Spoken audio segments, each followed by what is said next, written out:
కొబ్బరి ముక్కలు కట్ చేసానండి. ఇప్పుడు కొబ్బరి ఉండలు చేద్దామని అయితే మనకి ఈ కప్పు నేను తీసుకున్నాం. ఆల్రెడీ మిక్సీలో వేసాను.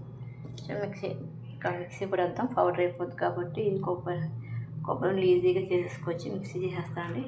దీని నిండా మనకు వచ్చింది కొబ్బరి ముక్కలు 3 కొబ్బరి కట్ చేసుకున్నా మనకి మిక్సీలో కూడా ఈజీగా చూడండి పౌడర్ అయిపోద్ది. చిన్న చిన్న పీసెస్ కింద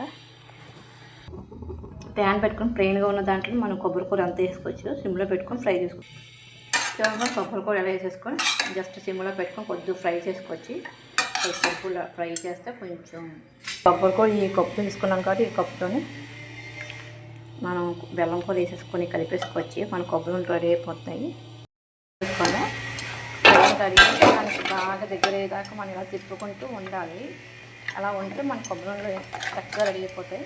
చూడండి మన దగ్గరికి అయిపోయి ఆపేసుకొని ఒక ఉండలు చుట్టేసుకోవచ్చు. మనం అయిపోతున్నాం. చూడండి ఫ్రెండ్స్ మనం ఇలా ఉండలు చేసుకొని పక్కన ప్లేట్లు వేసుకోవచ్చు. చూడండి ఫ్రెండ్స్ మన కొబ్బరి ఉండలు అయితే 3 కాయలకి మనకి